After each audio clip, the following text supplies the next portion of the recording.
two of the most recognizable brands in the automobile industry are Pagani and Lamborghini. Both companies make amazing supercars like the Huayra and the most recent Revuelto.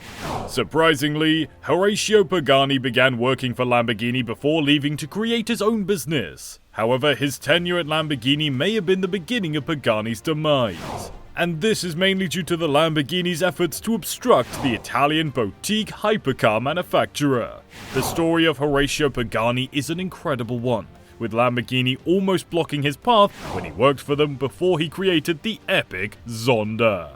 Hello guys, and welcome to Full Throttle.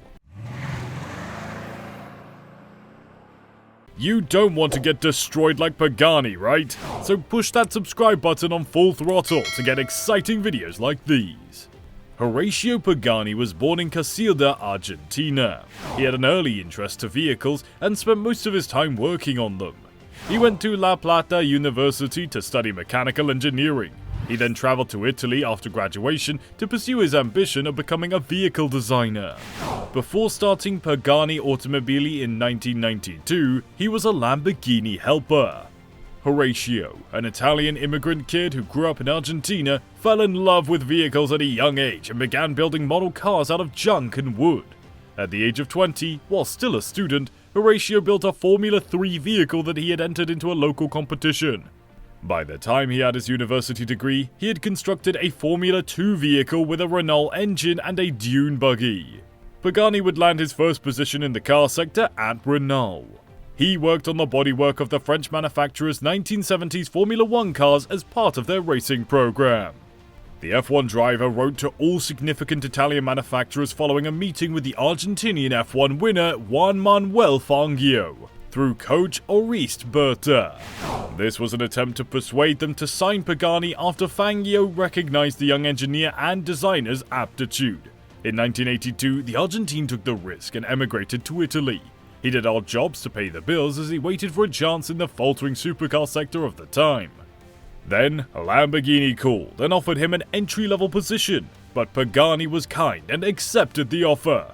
Pagani rose through the ranks from his menial activities like mopping the floors to becoming the department leader for composite materials. His first significant success in the field came with the Lamborghini Countach Evolution. The original Lamborghini was constructed completely of composite materials, something found on Formula 1 vehicles and space rockets.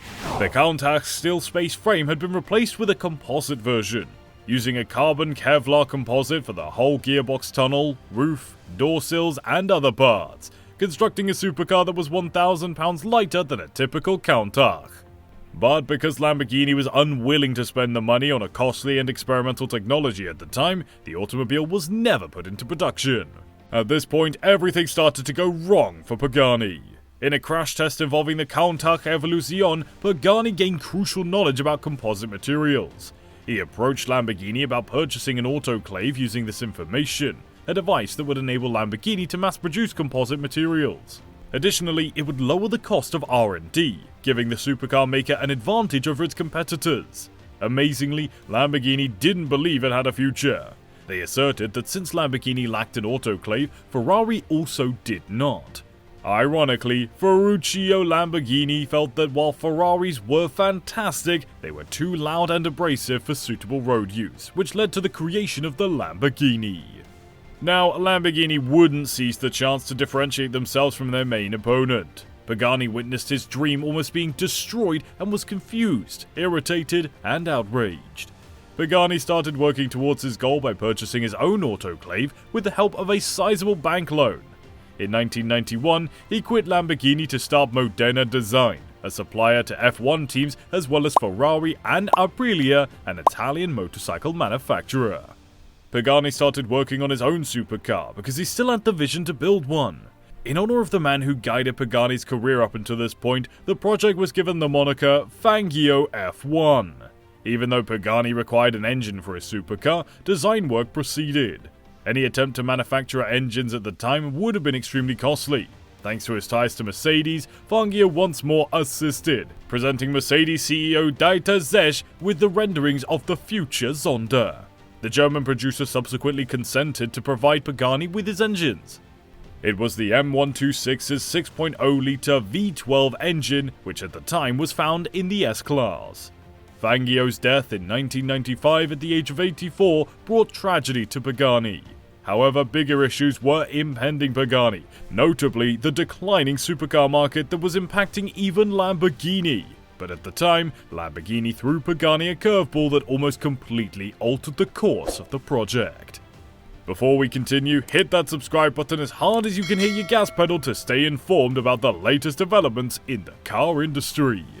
Lamborghini made the offer to sponsor and purchase Pagani's project. Although the money would have been a big aid, Pagani's concept would essentially have been destroyed, and destroyed the modern-day Zonda as well. His kid persuaded him to continue fighting the battle alone after consulting with his family. Pagani took the risk and kept working on the vehicle until the 1999 Geneva Auto Show, when it finally made its long-awaited premiere. The V12 engine of the Mercedes-powered Zonda produced 395 horsepower and 420 pound-feet of torque, and its razor-sharp, pointed and angular appearance stunned onlookers. With improvements and additional displacement, the engine can generate up to 444 horsepower and 427 pound-feet of torque. It had a manual gearbox, making it a true driver's car while also having a total weight of under 2,800 pounds. Thanks to the carbon fiber and Pagani's significant expertise. The Pagani Automobili Zonda caused other supercar makers to take notice. Horacio Pagani arrived and intended to remain. The first production of the 3 Zonda C12s cost $280,000, so the Zonda didn't exactly fly off the shelves. However, it served as Horacio Pagani and his business's ideal springboard. It paved the way for the development of the C12S, which had a new AMG M297 7.0-litre V12 with 542 horsepower. The company's true breakthrough came with the C12S, and as we all know, there have been many other Zonda iterations throughout the years, including the Zonda Roadster. For Pagani and his business, setting a new lap record at the Nürburgring was a triumph. The Zonda F, or F for Fangio, significantly elevated the brand. After normal Zonda production ceased, Pagani designed the Huayra, which was introduced in 2011. The 6.0-litre AMG V12 was now made exclusively for the Huayra and offers 730 horsepower. Only somewhat less spectacular than Willy Wonka's is the Pagani factory. It was constructed from the same level of attention to detail as the automobiles created there, taking its design cues from the typical Italian town plaza. The walls' bricks were meticulously chosen to be as similar to those in Modena's medieval centre as feasible. Horacio used the Eiffel Tower's design as inspiration for the necessary metal reinforcing as earthquake resilience regulations tightened late in the construction process. The structure has a vintage tower with a massive mechanical clock that chimes every quarter hour. The manufacturing floor is covered with decorative trees, and there's a lush living wall of vegetation. Even the smallest details have been meticulously considered, such as the stitched leather handles on the parts of the cards and the straps that secure Huayra's hinged front clamshell.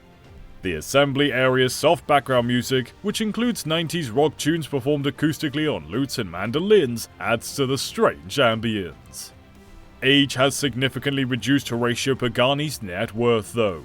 Due to his success in the automobile sector, he has become richer as he aged. He has grown to be one of the most important personalities in the field and has been successful in using his knowledge and skills to expand his business. His net worth has therefore grown consistently throughout the years. By 2021, Horacio Pagani's net worth was anticipated to be in the $400 million range. His work as an automotive designer and businessman is the main source of his riches. His business was also produced some of the most recognizable and expensive sports cars in the automobiles industry. He has also made a sizable profit from his commercial endeavors in the car sector. The new Pagani supercar is the result of the enormous evolution of this supercar over the years. In 2022, Pagani unveiled the 852 horsepower Utopia. Pagani's vision endures now and most certainly will for many years to come. That's it, folks. Do you think Lamborghini made a stupid decision by not listening to Pagani? Let us know in the comment section below, and before you leave, please subscribe to Full Throttle for more car and motorcycle related content.